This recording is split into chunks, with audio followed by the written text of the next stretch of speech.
My name is Jordan Hale. I'm 38 years old, and for 15 of those years, I served as a long-range weapons specialist in the United States Army. You've probably never heard my name. People like me aren't trained to stand out.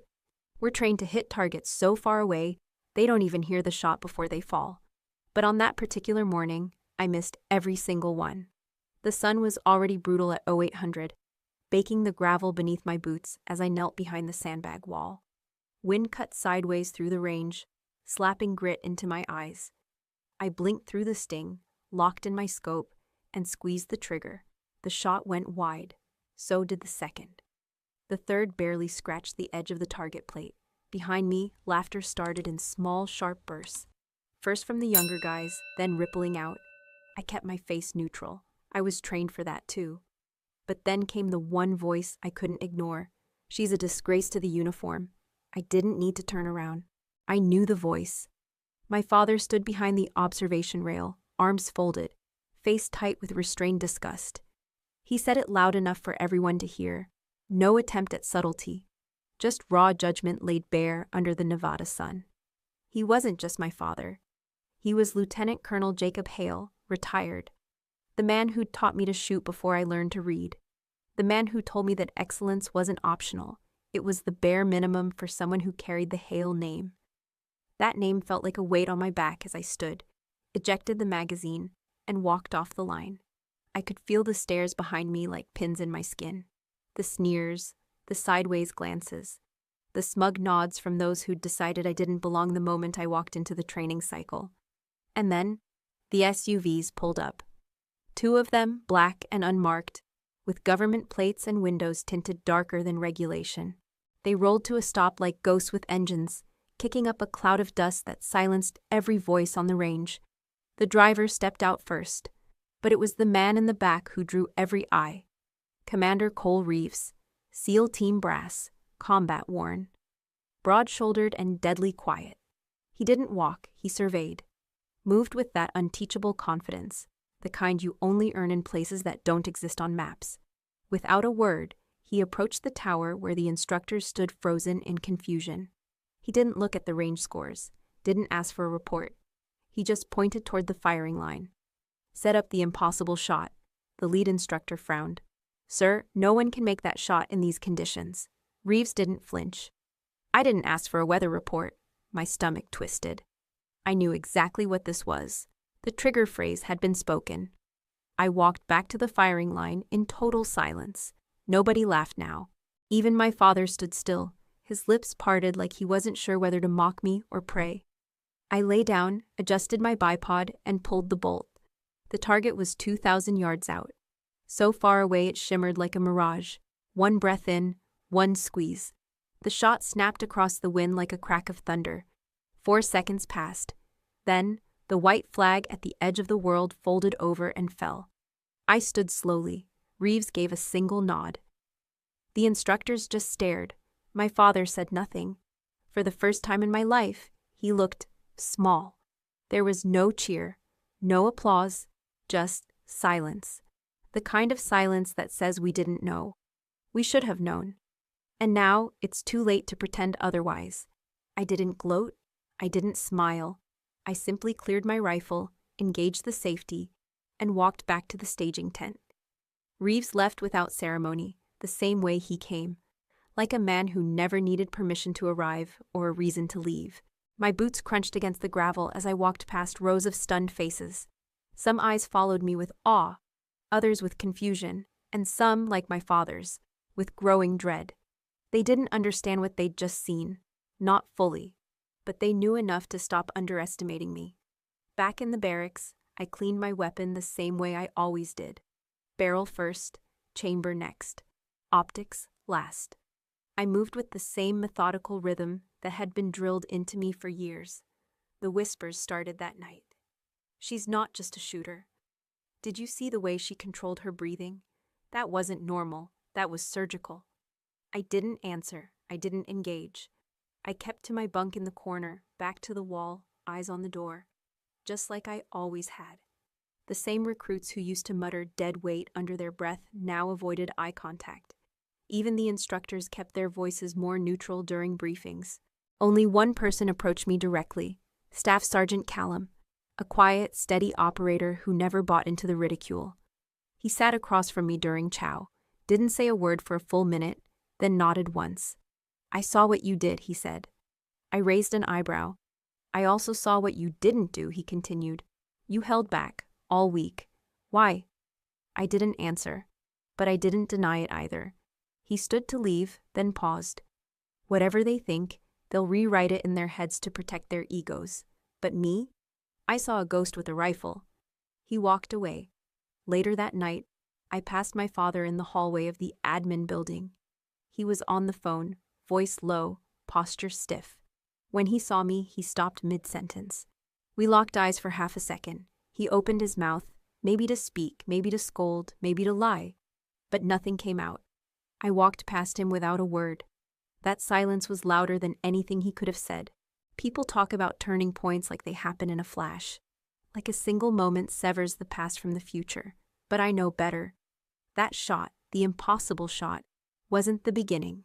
It was the culmination. It didn't come from some miracle. It came from every brutal lesson I learned the hard way, every scar I carried inside and out, every hour I spent invisible, underestimated, dismissed. I had been hitting targets no one could see since my 20s, but no one ever watched, no one ever cared. And when they did, they assumed it was luck, especially him.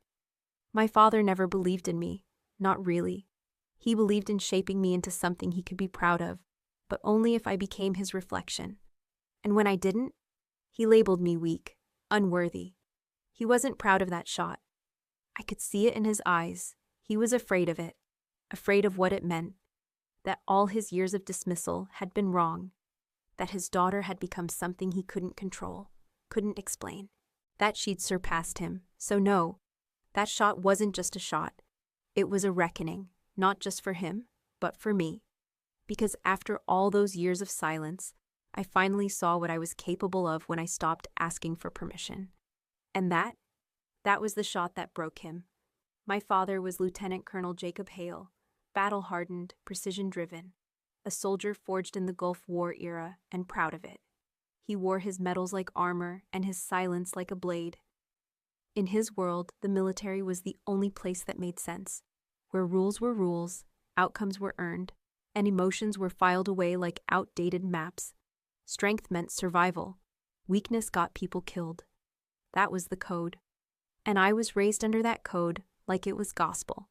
I don't have many childhood memories that don't involve the sharp scent of gun oil or the bark of my father's voice, echoing across an empty backyard turned makeshift range. While other kids were riding bikes or playing soccer, I was learning to breathe through my diaphragm and compensate for wind drift. My first BB gun came before my first birthday cake with candles.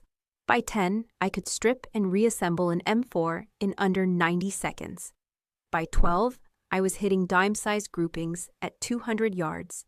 And if I didn't, he'd grab my wrist, not harshly enough to leave a bruise, but just enough to make his point crystal clear. He'd twist it, correcting my grip by force. And if my eyes watered, he'd stare with a disgusted kind of silence, like I was wasting his time, his bloodline. "Pain is just your weakness leaving the body," he'd say, as if that explained everything. At 14, I flinched during a dry fire drill. It was only for a fraction of a second. My finger hesitated on the trigger. His response wasn't verbal.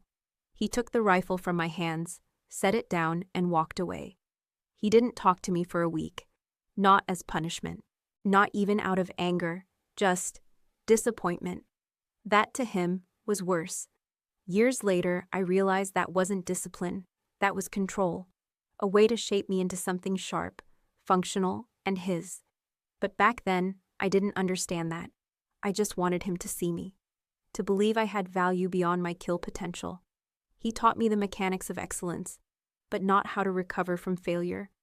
He taught me precision, but not resilience. He taught me how to survive, not how to live. By the time I graduated high school, I already knew two things for sure. I would join the military. Not because I wanted to, but because I had to. I would never be good enough for him.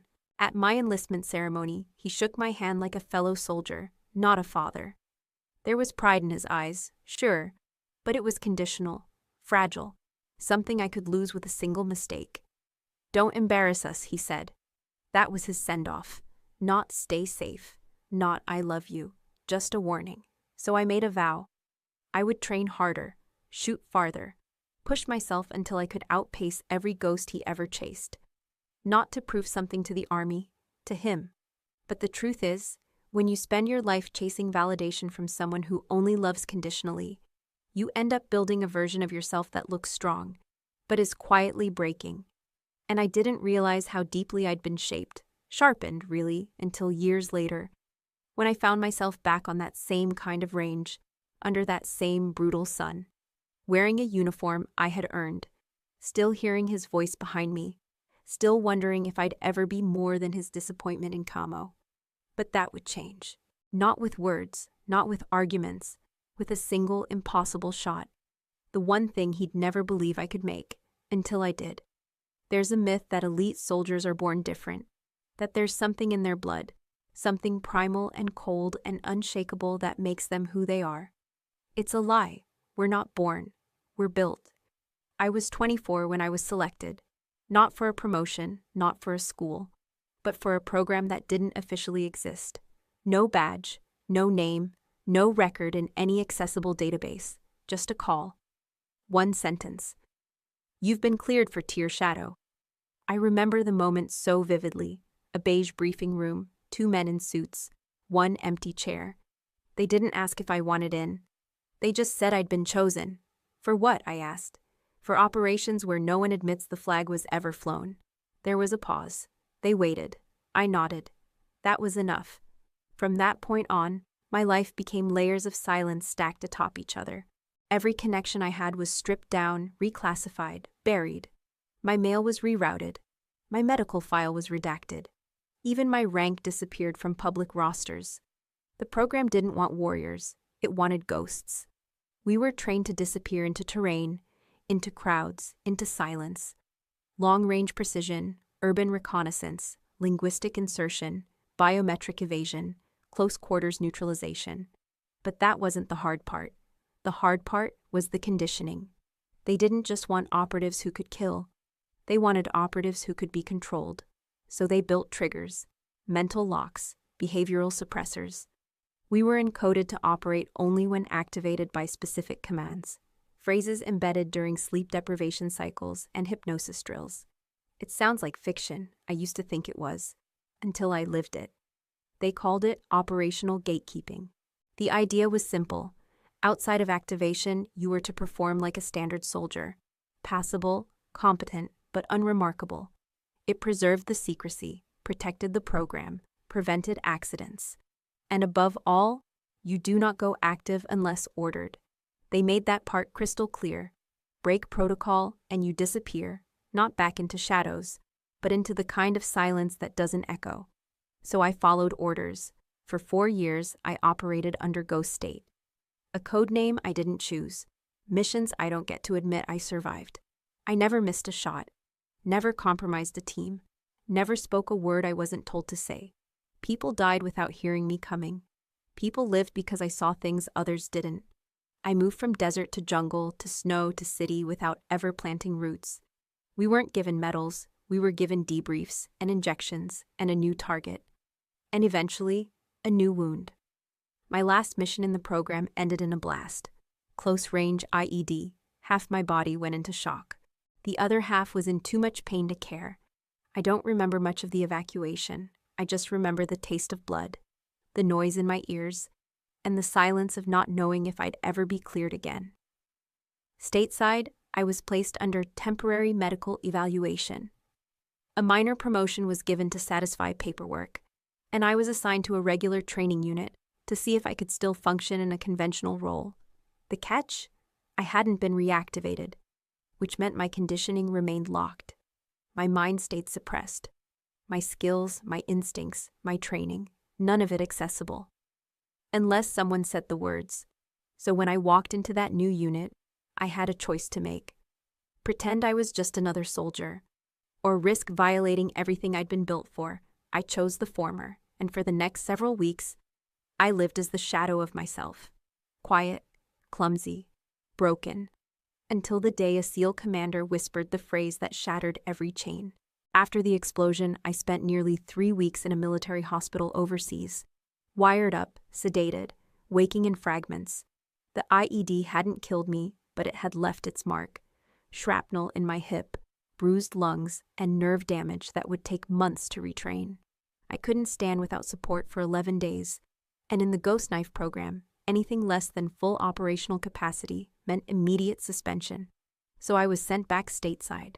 No fanfare, no welcome home, just a sealed envelope with reassignment orders and a quiet note from command. Pending review of long-term fitness for special assignment. That's how I ended up in the desert, in a standard training unit designed for mid-career recertification. They called it Combat Readiness Evaluation. In practice, it was a place where the Army decided who still had value and who didn't. I was told, act within normal soldier parameters. That meant no perfect groupings, no advanced tactics, no instincts that would give me away. I had to blend in, perform adequately, not exceptionally. So I did. I ran slow enough to be average, fumbled reloads just enough to draw disappointed looks, missed easy targets by fractions of an inch, kept my stance too wide, then too narrow. Let them think I was struggling. I even let the nickname dead weight stick. It wasn't easy. Nothing about pretending to be less than what you are ever is. But I'd learned early. In our line of work, obedience sometimes looks like failure. And then, because the universe has a twisted sense of timing, he walked in. Lieutenant Colonel Jacob Hale, retired. My father. They'd brought him in as a visiting tactical advisor to observe field simulations and assist in performance reviews. A face from the old guard. A reputation to intimidate the green ones. The moment I saw him, something deep in me twisted. I hadn't spoken to him in almost 3 years. Now he stood 10 feet from me in full military dress, hands behind his back, watching me miss a shot I could have made blindfolded. He didn't blink, didn't smile. He just turned to the instructors beside him and said flatly, "That one's not ready for combat." And they nodded, because who would question a father who'd raised a soldier? Who would guess he'd spent years quietly convincing the world I was never good enough to wear the uniform we both served? From the very first drill, I made sure I looked just competent enough to keep from being pulled, but not good enough to be remembered. When we were handed our weapons for marksmanship assessment, I loaded my rifle with fingers that pretended to fumble. I allowed my breathing to falter just enough to throw off my shot. I hesitated between targets, let my transitions lag. My trigger pull was clean, but my aim was deliberately a fraction too high, a touch too slow. I knew exactly what I was doing. The instructors didn't say much, just wrote things down, glanced at me with quiet disappointment, and moved on. My squad, on the other hand, was louder about it. It didn't take long before whispers turned to jokes. "Maybe she's still concussed," one of them muttered after a training exercise. Or maybe Ghost Knife means she's already dead weight. The nickname stuck faster than I expected. Dead weight. The first time someone called me that out loud, I didn't even blink. I just kept stripping my rifle in silence while the others laughed across the tent. They thought I was too slow, too unsure, too shaky to be anything but a burden. And I let them think it. In a room full of predators, sometimes the best way to survive is to look like prey. Still, there were moments when it burned. Like during a team assault simulation when I deliberately stepped out of formation by half a second, threw off the entry timing, and caused our breach to fail. The instructor called the drill. The red light on the wall flashed. Failure. I heard the groans behind me, felt the weight of frustration in every breath that followed. "Come on," one of the younger guys muttered, pulling off his helmet. "How many more drills are we going to screw up because she can't move on time?" "I'm starting to think she's here to make the rest of us look good," another added. I stood there, helmet in hand, jaw clenched so tight I could feel the pressure behind my molars. But I said nothing, because saying something would have been breaking cover. Truth is, I hated it. I hated letting people believe I was weak. I hated every second of playing the fool in a uniform I'd earned 100 times over. But I had learned, long before this place, that there's a difference between being underestimated and being dismissed. One can be weaponized. The other breaks you. So I let them underestimate me. Let the nickname echo through the halls, the chow tent, the training range. I let them get comfortable in their contempt. Because contempt makes people sloppy. And when the time came, when someone finally unlocked what was sleeping inside me, they wouldn't just be surprised. They'd be humbled. Every missed shot, every deliberate mistake, it wasn't a sign of weakness. It was patience. It was restraint. It was control. And in war, control is the sharpest weapon of all. She's just a paper soldier. That's what he said. Not in private. Not to a superior officer behind closed doors. No, he said it in front of the squad during a debrief. His voice calm, measured, and entirely intentional. She looks like a soldier, acts like a soldier. But when the pressure's on, she folds. She doesn't belong in this uniform. I was standing 10 feet away, wiping carbon from my rifle bolt. My hand didn't stop moving, not even when the words landed. If she weren't my daughter, he added, louder this time, she would have been cut from this unit a long time ago. There was a pause, just long enough for the weight of the statement to settle into the air like a fog. And then came the shifting stares, the quiet coughs, the thin, suppressed smirks around the room. They didn't say anything, not out loud, but they didn't have to. His words had given them permission. After that, the jokes got meaner. She must have had a hell of a sponsor to stay on this long. Guess nepotism works even in combat readiness, huh? Dead weight with a famous last name. Tragic combo. Still, I didn't react. That too was part of the training. I'd learned to absorb ridicule like body armor absorbs impact. Tight jaw, even breath, eyes locked forward. The most dangerous people in the room are rarely the ones who speak the loudest. He wasn't just undermining me. He was actively framing me as a liability, and I understood why. My success was a threat to the legacy he'd built. My failure validated his belief that I'd never be his equal. And in this setting, where his reputation preceded him and his word carried weight, he knew that breaking me in front of others would be more effective than doing it in private. He didn't need to disown me. He just needed to make sure no one believed in me. But not everyone bought into it. Staff Sergeant Callum didn't laugh, didn't look away. He caught my eye one afternoon after a particularly brutal exercise, where I'd accidentally lost my footing and cost the team a key objective. The rest of the squad was venting behind my back, again. Loud enough that I could hear every word. Callum walked over during gear check, quiet, intentional. "You know exactly what you're doing," he said. I kept my eyes on the rifle in my hands, didn't respond. He crouched beside me. "You're not broken. You're waiting." That got my attention. I looked at him, just for a second. He didn't smile, didn't try to comfort me. "I just hope it's worth it," he said. "Whatever game you're playing, whatever mission you're still on." Then he stood and walked away. There was no judgment in his voice, just observation. Callum was the only one who seemed to sense there was something beneath the surface, a reason for the deliberate underperformance, the stoic silence, the way I absorbed every insult without flinching. Maybe he didn't know the full picture, but he'd seen enough to know that I wasn't what they thought I was, that I wasn't who my father claimed I was. The truth? Every insult, every cruel comment, every time my father used my name like a punchline, it chipped away at me. Even with all the training, even with all the mental conditioning, I'm still human. And no matter how many battles you've won, it's hard to stand tall when your own blood is the one aiming low. But I held the line. Because that's what you do when the mission isn't over. You stay low, you stay silent, and you wait for the call. Because one day, the ones who laughed will have nothing to say. And the ones who doubted will finally understand what it costs to carry greatness in silence. I was 17 the first time I made a shot that mattered to him.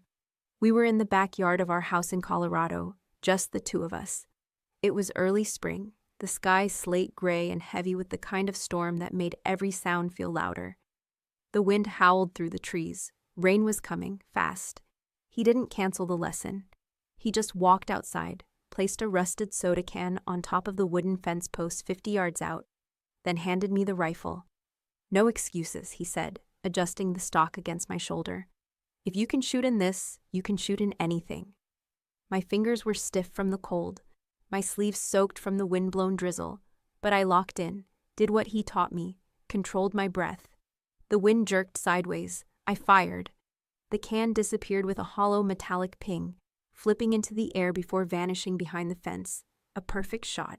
I turned to him, expecting something. A nod. A look. One of those rare, hard-earned signs that I'd done well.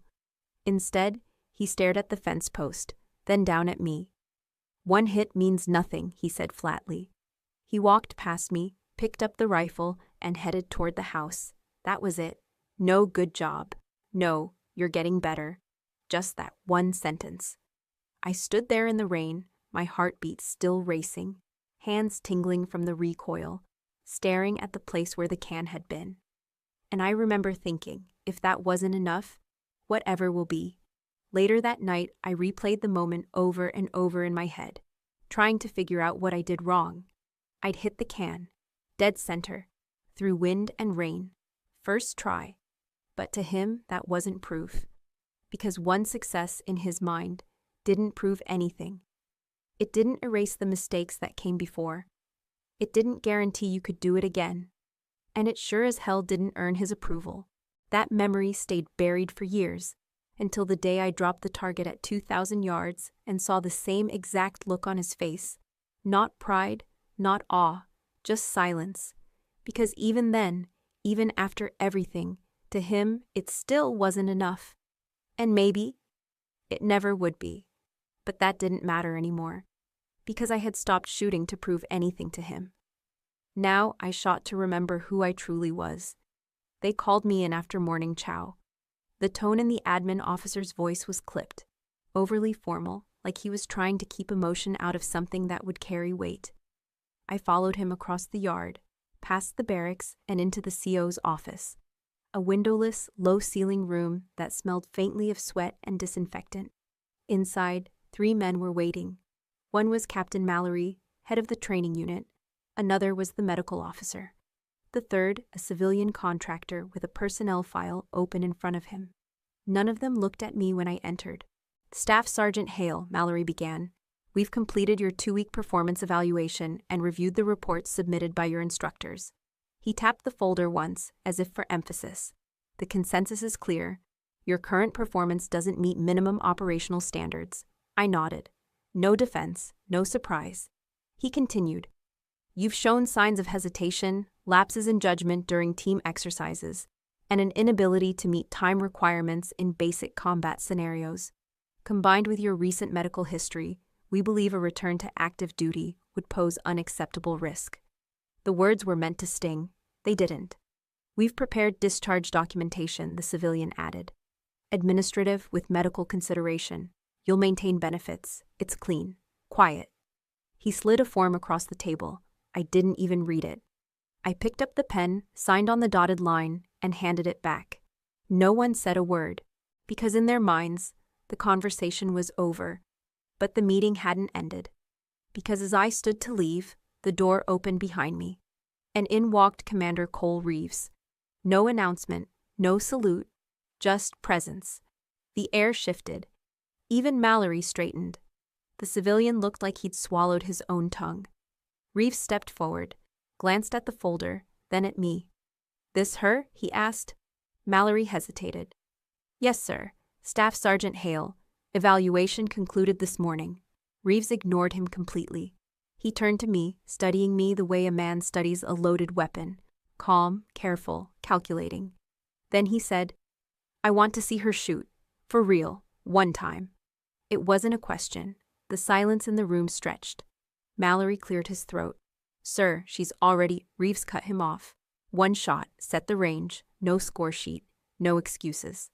I stood still, spine straight, because I knew exactly what he meant. He was activating me. The real evaluation was about to begin. The moment I stepped out of that office, I felt the shift. Whispers followed me like shadows. By sundown, the entire training compound was buzzing. The woman who couldn't hit a standing target at 50 yards was being granted one last shot.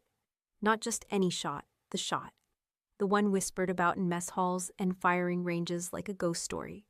2,000 yards, one bullet, one chance. They said it was all staged the first time. That maybe Reeves had rigged the target. That my scope was altered. That the wind was faked. That I was just a puppet for some covert propaganda unit. propped up to tick diversity boxes or ride the Hale family name. Some said I had slept my way through clearance. Others said I cracked mentally after the injury, and Reeves was doing a pity favor. I didn't respond to any of it. I kept moving, quietly, precisely. I cleaned my rifle, my own, not the range-issued ones. M40A5, old-school bolt action. The kind I trained on in the black program, the kind I knew by heart. I adjusted the scope, zeroed it by instinct, checked wind calibration, air density, humidity, distance markers. My fingers moved like they were remembering an old song. No one saw me, but they watched anyway, through half-open doors, from behind storage crates. And when I stepped onto the range the next morning, a full crowd had gathered. Though no one admitted why they were there. Some leaned against trucks, arms folded, pretending boredom. Others stretched or passed around thermoses like it was another normal drill. But their eyes told the truth. This wasn't just a test, it was a reckoning. There was even a betting pool. I overheard it in the chow hall. $10 said I would fumble the round. 20 I wouldn't even pull the trigger. 50 that I'd hit nowhere near the target.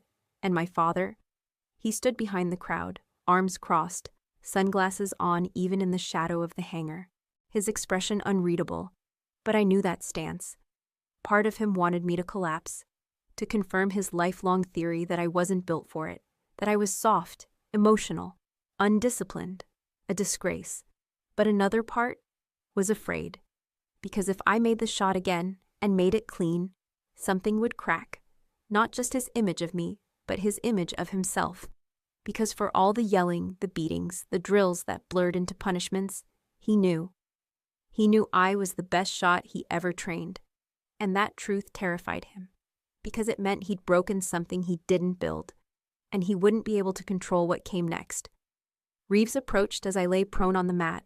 No encouragement, no advice, just a simple nod.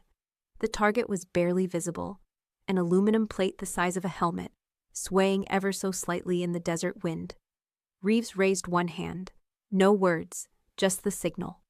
I chambered the round and waited. They marched me out to the open range like I was heading for execution. The sun was brutal, the kind of heat that warps the horizon and makes men hallucinate. The kind that smells like copper and gun oil. The air shimmered above the sand. Wind hissed low and dry across the ground like a warning. The range officer pointed. 2,000 yards out, almost swallowed by the landscape, a white flag had been rigged to flutter in the wind. No metal, no rigid surface, just fabric. No ricochet. You either pierced it clean or missed entirely. Single shot, Reeves said beside me, low and even. No warm-ups, no adjustments. Show them. I nodded once. They handed me my rifle. It felt familiar in my hands, like an extension of memory. I checked nothing. I'd calibrated everything the night before. I laid down on the mat. The world narrowed to the rifle stock against my cheek, my heartbeat, and the subtle pulse of wind against my fingertips. I didn't need a spotter, didn't want one. Behind me, the gathered soldiers fell completely silent. Even the cocky ones who'd placed bets, even the skeptics, even the officers. And somewhere in that crowd stood my father, his arms likely crossed, jaw locked, sunglasses hiding whatever storm brewed beneath. I imagined him staring at my posture, me lying prone, completely still, the textbook position he'd drilled into me when I was barely 12. Back when I still wanted his approval, I inhaled. Wind at 8 o'clock, 3 miles per hour. A just half click left. Elevation exact. I exhaled. The range fell away. There was only the fluttering white of the flag.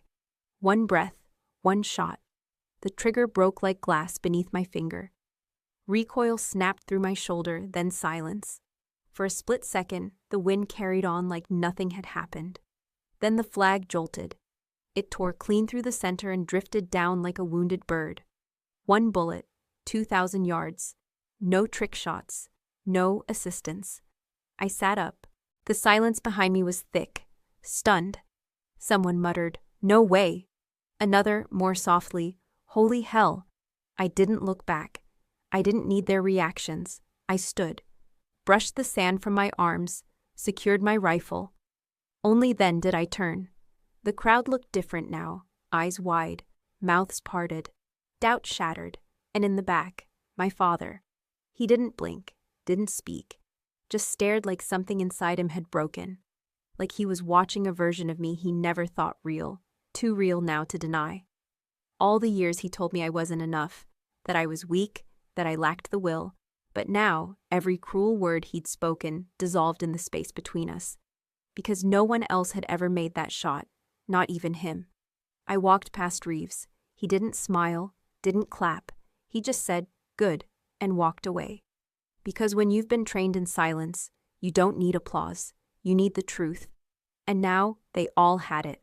I didn't even get a chance to wipe the dust from my boots before I was summoned. No congratulations, no handshake. Just an order, report to command. Now, inside the debriefing room, the air was cooler, but the tension was worse than the heat outside. 2 officers I didn't know by name sat across the table, ranked, polished, and stone-faced. Commander Reeves stood near the window, hands folded behind his back, silent, watching. One of the officers leaned in. "You care to explain what just happened out there, Specialist Hale?" I kept my posture straight, neutral. He flipped open a folder. "Your training file says you're mid-tier at best, failing evals, psychological markers indicating hesitation under pressure. But then you hit a 2,000-yard shot that not even our top-tier snipers could pull off." Silence. I didn't move, didn't speak. "Was this some kind of setup?" the second officer pressed. "Were you hiding your skill? Or is this some act of insubordination?" Still, I said nothing. Because I couldn't. Not without crossing a line I was sworn never to step over. Then Reeves finally spoke. His voice was calm, steady. "She didn't fail your evaluations." Both officers turned toward him. "She followed them. To the letter." The older of the two frowned. "What the hell does that mean?" Reeves took a slow step forward. "It means she was under restricted protocol, not cleared to display combat aptitude unless directly authorized by a program lead. I gave that clearance today." "Why wasn't she cleared sooner?" "Because she wasn't meant to be tested in public." The room fell silent. The younger officer shifted uncomfortably. "What program are you referring to, sir?" Reeves didn't answer. He just looked at me. "Let's just say," he said, "you weren't debriefed on that level of classification." The implications sank in like ice water. One of them started to speak again, but Reeves cut him off. "She wasn't lying, she wasn't underperforming. She was following deeper orders than yours." They looked at me now, not as a suspect, but as something they didn't quite understand. "Specialist Hale," the senior officer finally said, "do you have anything to add?" I shook my head once. "No, sir."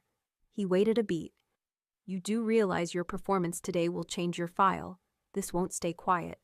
I didn't answer that either. Because the truth wasn't mine to explain. Because no matter what they recorded, what they filed, what they thought they knew, there was a whole other layer they'd never access. Behind closed doors, off the record, written in code and buried under redacted pages, was the reason I knew how to make that shot. Reeves nodded toward the door. "You're dismissed, Specialist." I stood, saluted, and walked out, knowing they'd spend the rest of the week trying to decode something that was never meant to be on their radar in the first place. Most people think snipers are just good at aiming, that it's all breath control and mathematics, wind calculation, timing. But for me, it was different. Because I wasn't just trained to shoot. I was programmed. Not in the science fiction sense. No wires, no chips. Nothing you could trace or scan. Just layers of conditioning, commands buried under trauma, stress triggers, and behavioral lockouts. It started when I was 19, fresh out of basic. I'd performed well in marksmanship, well enough that I was pulled aside after final evaluation. A woman in plain uniform asked if I'd be interested in a special opportunity. No details, just a signature. Then I disappeared from the standard track. They called it Tier Black. Off the record. No official affiliation. My name stopped appearing on rosters. My service record grew a blank space where my next deployment should have been. That blank space was where they rewrote me. We were kept in isolation. No units, no insignia, no mirrors, just drills. Day in, day out. Shooting in sandstorms, in hurricanes, in sub-zero ice fields. Timed shots with 0 misses allowed. They trained us to function in sleep-deprived states. under hypoxia in chemical fogs. Sometimes I didn't know if I was awake or hallucinating. Sometimes that was the point. But it wasn't the physical that shaped us. It was the mental. They ran simulations to break empathy, loaded VR feeds with screaming civilians, crying babies, targets that looked like friends. They wanted to see if we flinched, if we hesitated. And when we did, we weren't punished. We were reset. They used silence, deprivation, psychotropic sequencing, psychological loops. A word would trigger a mood. A tone would cause shutdown. Over time, I stopped trusting my own instincts. My world became command-based. Unless the right phrase was spoken, my top-tier skills remained dormant. That's how the system worked. We weren't taught to act. We were coded to respond. Reeves called it voluntary dormancy with selective access. In plain English, I was a locked weapon, and unless someone input the proper signal, I couldn't even raise the safety. That's why I shot poorly in training. Why I failed in front of my father, because the system inside me wouldn't allow activation, not unless someone at the proper clearance level whispered the command. And that day on the range, Reeves gave it. He didn't say much, didn't need to. Just the right arrangement of syllables, masked inside a passing sentence, and the switch flipped. Everything that had been buried came roaring back like it had never left. Not muscle memory, muscle truth. That's how deeply they'd built it. Reeves once told me during a rare moment of honesty, we didn't want assassins. We wanted fail-safes. You're a contingency plan. You fire when no one else can. I asked him if that made us heroes. He didn't answer, maybe because the answer wasn't his to give. But as I sat in that quiet barracks room after the debriefing, I understood why no one clapped when I made the shot. Because what I did wasn't a display of talent. It was proof that the programming still held, that I could still be triggered, still turned on like a machine. And deep down, I hated how effortless it felt. Because if I didn't even need to think, if I was just waiting for the right voice, then what part of me was still mine? That night, I stared at my reflection in the black glass of the barracks window. No insignia, no medals, no certainty, just Jordan Hale, weaponized, and still waiting for someone to say the next line. The call came late, not through any official channel, no encrypted server, no chain of command. Just a soft ring on a number I hadn't used in years. I recognized the voice immediately. It was the same woman who first recruited me at 19. She didn't say her name, she never had to. Her voice was calm, without urgency. Jordan, she said, you don't need to prove anything anymore. The assessment was a cover. We've seen what we needed to see. I didn't respond right away. My fingers clenched the edge of the desk, knuckles pale against the wood. You're being reactivated, she continued, but not reassigned. You get to choose this time. That word echoed. Choose. No parameters, no targets, no destination, just permission. I had spent most of my adult life following orders buried beneath words, instructions dressed up as suggestions, responses triggered by codes I didn't understand. And now they were giving me the one thing they'd trained out of me. Agency. I stood there for a long time after the call ended. The room felt both smaller and wider. Outside, the wind stirred dust along the training fields. The same field where I'd fired the 2,000-yard shot. The same field where silence fell when the flag dropped. I'd been Jordan the ghost, Jordan the dead weight, Jordan the locked weapon. Now I was something else. Or maybe I was nothing yet. The choice lay in front of me like an unmarked road. I could go back into the black, into the hidden world that built me. Serve again, unseen. Be the failsafe they trusted. Or I could disappear on my own terms. Live a life that didn't begin and end with clearance levels. They had programmed me to wait for the right voice. But maybe this time, it needed to be my own. I took a breath. Not the kind you take before a shot, steady and sharp. This one was different. It didn't prepare me to fire, it prepared me to live. After the impossible shot, the silence didn't last long. By the time I'd walked off the range, whispers had already taken root like mold in an old house. She just got lucky, one said, as if 2,000 yards could be bridged by chance. Wind must have died down at the perfect time, another offered, looking anywhere but at me. She probably had help, someone muttered. Someone fed her wind speed or dropped tech into her scope. It's always easier to dissect something than to accept it, to rationalize a moment rather than admit you saw something you didn't understand. A few tried to sound technical. They stood in circles discussing bullet trajectory, the Coriolis effect, mirage waves. They used big words to shrink what happened. No one asked me directly. No one said, "How did you do that?" Because to ask would be to acknowledge that I had done it. Except Callum. He didn't come up with theories. He didn't offer me praise. He just passed me on the gravel path, stopped briefly, and gave a single nod. That was enough. He had seen it. All of it. The act, the restraint before it, the meaning behind the silence I'd carried like a pack for weeks. And then, there was my father. He didn't speak, not at the debrief, not in the hallway, not when the instructors shook my hand.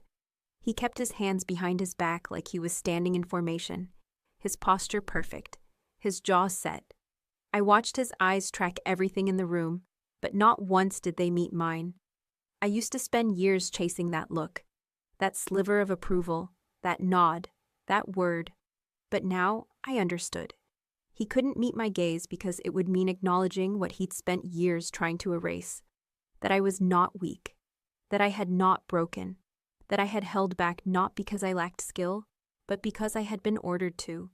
He was a soldier of a different era, where strength was volume, and obedience was silence born of fear. But the silence I carried wasn't fear. It was discipline. A locked chamber with no key but purpose. He didn't know how to speak to that, so he said nothing. And in that silence, I realized something strange. I didn't need him to speak anymore. I didn't need his approval or his apology or his permission. His silence was enough. It told me everything I needed to know. It didn't take long for the whispers to evolve into something more calculated. A week after the test, an internal bulletin circulated. Unofficial, but authored by someone with clearance and arrogance. The phrasing was clever, surgical in its implication. It questioned whether the demonstration had been sanctioned to bolster female representation in elite combat programs. It never said I faked it. It didn't have to. The damage was done in the suggestion. Suddenly, my name was back in the air, but not because of what I had done, because of what they assumed had been done for me. I stayed silent. That silence wasn't weakness. It wasn't shame. It was what I was trained for. But silence in public spaces invites noise. People began to ask, if it was real, why isn't she defending herself?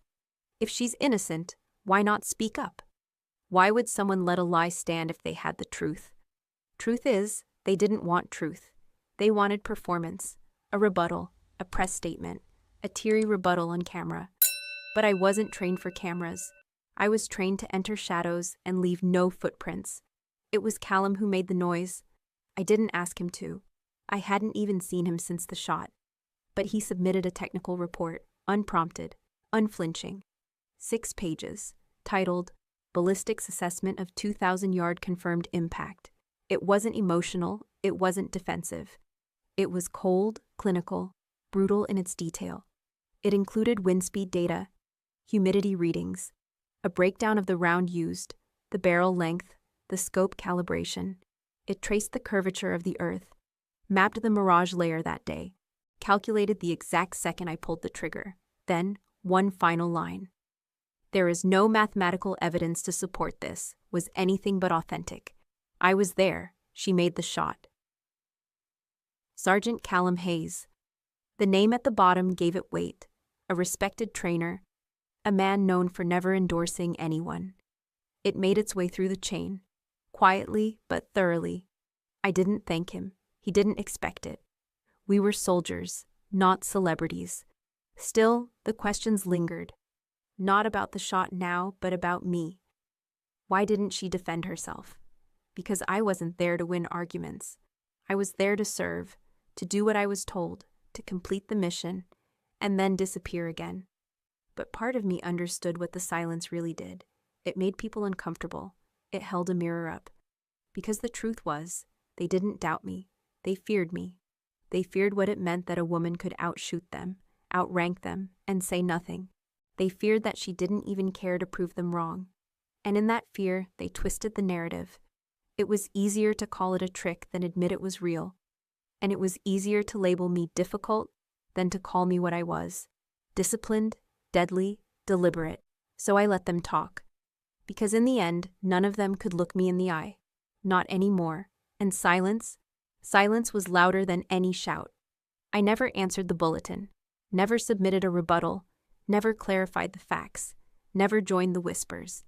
Because I didn't need to. I had spent years being trained to observe. And if there was one thing I knew how to do, it was read a room. They had seen it, the truth. It wasn't something I needed to shout. It was something they had watched unfold, frame by frame, my breath, the shot, the silence after. And it was in that silence where the truth lived. The ones who mocked me now avoided my gaze. The ones who doubted, they couldn't even look at me the same way. I could feel the shift, not in what they said, but in what they didn't. The truth had spoken in wind and distance, in ballistics and physics, in a white flag folding 2,000 yards away. What could I say that would carry more weight than that? Some still speculated. That's fine. There are people who will drown in noise because they can't survive the quiet. But I didn't need their permission to be who I was. I didn't need their approval to justify my training. What I had done, what I had endured, wasn't for them. It was never about proving anything to people who had already decided I was unworthy. It was for something bigger, something I couldn't even name some days. But it had always lived in the silence between breaths, the silence between orders, the silence between being underestimated and being seen. So I let the silence stand. Let them fill it with whatever they needed. Rumors, theories, doubt. None of it could undo what they witnessed. None of it could erase that moment. And more than anything, none of it could hurt me anymore, because I didn't need to defend myself.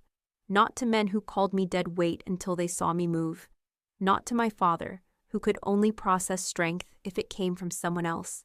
Not to a world that still believed women had to explain their excellence. Some things don't need defense, they only need distance. And mine was exactly 2,000 yards. It didn't happen all at once. Justice never does. But I knew what I had to do the moment I saw how far he was willing to go. How deep he was willing to bury me just to protect the illusion of his own authority. My father had built a career out of posturing, of war rooms and whiteboards, of simulations and theories, of barking orders from 10,000 miles away. And now, as a senior strategic advisor, his words still moved troops. But I had begun to notice something no one else seemed to. His strategies were flawed, his instincts were outdated, and his pride was lethal. I started collecting, quietly, deliberately, memos, email trails, debriefs, classified slides with redacted timestamps, files showing gross oversight, near-miss operations he'd recommended, errors masked as acceptable losses. It wasn't personal, it was necessary. Because I had seen too many good soldiers pay for bad leadership. Because he wasn't just my father anymore. He was a man who held power without accountability. And that's the most dangerous kind. I didn't confront him, didn't shout, didn't threaten. I simply walked into the office of the Inspector General and handed over the file. No introduction, no statement. Just a stack of cold, clinical facts. I left the building with my hands light. Not triumphant, not bitter, just clear. Because this wasn't revenge. It was responsibility. For every soldier who didn't have the clearance I had. For every young recruit who would never question orders. For every whisper I heard in briefing rooms about old men sending kids to die. He used to tell me that leadership was lonely, but he had confused loneliness with entitlement. He thought silence meant respect.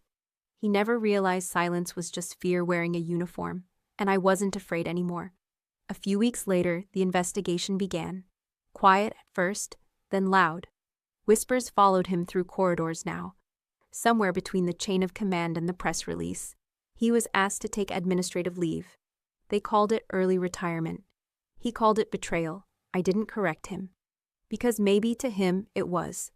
Maybe watching the daughter he trained dismantle his reputation felt like treason. But to me, it was justice. And justice doesn't ask for permission. It just shows up, unarmed, undeniable, and sometimes It looks like your own daughter handing in a folder and walking away without a word. The hallway was quiet. Government quiet. Muted paint, a clock ticking too loudly, fluorescent lights buzzing above like a whisper no one could shut off. I spotted him before he saw me. My father. He sat on a bench outside the hearing room. Alone. The uniform he once wore like armor was now folded neatly on his lap, like a memory too fragile to carry on his shoulders anymore. No medals, no stars, just fabric and silence. His eyes were fixed on the floor, but they lifted when I approached. No arrogance, no cold fury, just the hollow expression of a man who had finally been removed from the battlefield, not by force, but by truth. He opened his mouth, ready to speak. I raised a hand just slightly and shook my head once. Slow, final. He stopped, swallowed his words. I took a seat beside him, not close, but not far. We sat in silence, the kind that wasn't angry, just finished. I looked straight ahead. He looked at me, and then softly I spoke. You once told me to keep my eye on the target, block out the noise, breathe through the wind. I turned to face him, his eyes tired, his hands shaking just enough to betray what pride had masked for years. I did what you taught me. My voice didn't rise. It didn't need to. I saw the target, and I hit it. His lips trembled, as if he wanted to object. Not to defend himself, but to ask for something he no longer had the rank to request. Redemption, but I wasn't there for absolution. He nodded slowly, as if trying to accept a truth he had spent a lifetime denying. That I was never weak, that he was never invincible. The door down the hall opened. An aide called his name. He stood slower than usual, the folded uniform still in his hands like a flag at half-mast. He walked a few steps, then paused. And without turning around, he said it, a whisper. You were the better soldier. Then he left. Not like a man defeated, not like a father broken. Just quiet. I remained on the bench for a while. I didn't feel triumphant or vindicated, just still. I had always thought closure would be louder, but maybe real closure doesn't come with applause or punishment. Maybe it comes when the person who once doubted you finally sees you for what you are and can no longer look away. I didn't report back to base that day, didn't call anyone. I just walked out into the parking lot, took off my jacket, let the wind hit my face. The mission was over. And for the first time in my life, he wasn't the one who decided that. Callum found me later that evening, leaning against the hood of a Humvee, watching the wind lift dust across the lot.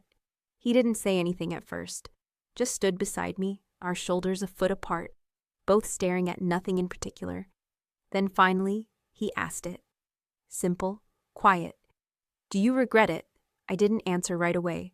I let the question settle, roll around in the silence between us. I looked down at my hands. They weren't shaking. They hadn't shaken in a long time. I turned to him and said, no, then added, but I'm not happy about it either. He nodded.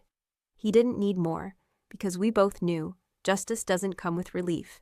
It doesn't taste like victory. It's bitter, heavy, but necessary, I told him. People think justice feels like the lifting of a burden, but really, it's just putting the weight where it belongs.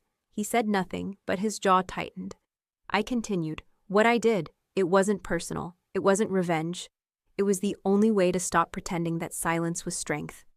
Callum looked at me then, fully, not with pity, not with admiration, just understanding. He said, it changed him. I shook my head. It revealed him. A pause. He was never untouchable, Callum. Just unchallenged. He stayed quiet, but I saw the way his fists loosened. Like he'd been holding something in two. The stars were just beginning to show. The kind of night where nothing gets said out loud, but everything gets heard. And in that moment, I realized something. Closure isn't loud. It's not dramatic. It's just two people standing still, knowing nothing more needs to be said. He patted the hood of the Humvee once. You good? I looked at him. Not a smile, not a frown, just truth. I will be. He nodded, walked away, and I stayed, letting the cool settle into my bones, knowing that justice was never supposed to feel good. Just right. I returned to the training range 1 year later. No uniform, no rank. No rifle slung across my back. Just me, in civilian boots, standing on the scorched earth where I once lay prone. The day I became someone my father could no longer deny. The wind was calmer now, the sky wide and blue. The red dirt was cracked, sun hardened. I traced the invisible line from where I stood across the field to the spot where that white flag had once waved in the crosshairs of my scope. It wasn't there anymore. They replaced it each year, I was told. A new flag, a fresh beginning. But they never moved the post. Same distance, 2,000 yards. I knew it in my bones. I wasn't here to prove anything. Not to them, not to him, not even to myself. I was just here, standing in the quiet. They said the shot was impossible, but it wasn't. The math worked. The air cooperated. My heart was steady, but what really made that shot happen wasn't in the bullet. It was in the years I spent being doubted, being diminished, being told I didn't belong. It was in the silence I learned to master, in the weight I carried for too long. In the moment Commander Reeves whispered not an order, but a permission I didn't know I'd been waiting for. Just once, he'd said, "Let me see you shoot for real." People think the 2,000-yard shot changed everything. They're wrong. It revealed what had always been true, that I didn't miss because I wasn't capable. I missed because I wasn't allowed to be. And when I was, the world had to catch up. I walked down the range now, toward where the flag once stood. The sun beat down through my shirt. Each step felt heavier than I remembered, but also freer. At the post, I knelt, touched the base. It was scarred, burnt from too much sun, weathered, but it stood. Still. So was I. I didn't cry. I didn't smile. I just breathed in the dust and wind and remembered what it felt like to aim at something people thought I couldn't see. I turned back, walked the distance again. Not a soldier anymore, just a woman who once made an impossible shot and no longer needed anyone to acknowledge it. Sometimes people recognize me, not always, not often, but sometimes. They lower their voices when they say my name. They ask questions, the usual ones. Was it really 2,000 yards? Did your father ever apologize? Are you still in? But once in a while, just once in a while, someone asks the only question that ever matters. Was it worth it? And I always answer the same way. I didn't do it for worth. I did it so I wouldn't have to bow my head anymore. Because worth, like approval, is just another uniform you can be stripped of. But dignity? Dignity is what you keep when all else is taken. I don't look for medals. I don't speak on stages. I don't take interviews. I live quietly now. I train young shooters, but only those who've been overlooked. The ones with shaky hands and quiet eyes. The ones people call dead weight. Sometimes I catch a whisper of what they say behind my back. She's the one, the sniper from that story. And I let it pass, because I know something they don't.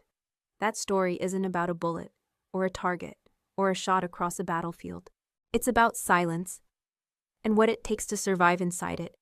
It's about how sometimes the strongest voice in the room is the one that doesn't need to shout. My father never spoke to me again after the hearing. He was removed from his advisory role, quietly, no disgrace, no front-page headlines.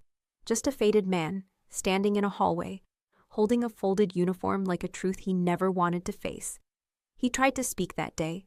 I shook my head and said, "I only did what you taught me, aim and hit what matters." That was our last exchange. Justice, people think, is loud, swift, cathartic. But sometimes, justice is just doing what's right and living with the silence that follows. Before we say goodbye, I'll leave you with this. If you ever find yourself standing at the edge of what others call impossible, if they doubt you, dismiss you, name you dead weight, don't fight back with noise. Take a breath, hold your ground, wait for your shot, because one day the world will see what you already know, that you were never too weak. They were just too loud to notice. And when the dust settles, if someone asks, "Did it matter?" you can smile, turn your back to the wind, and walk away. Because some targets aren't meant to be carried. They're meant to be left behind, like a still shot in the distance. Proof that you were there, and you didn't miss.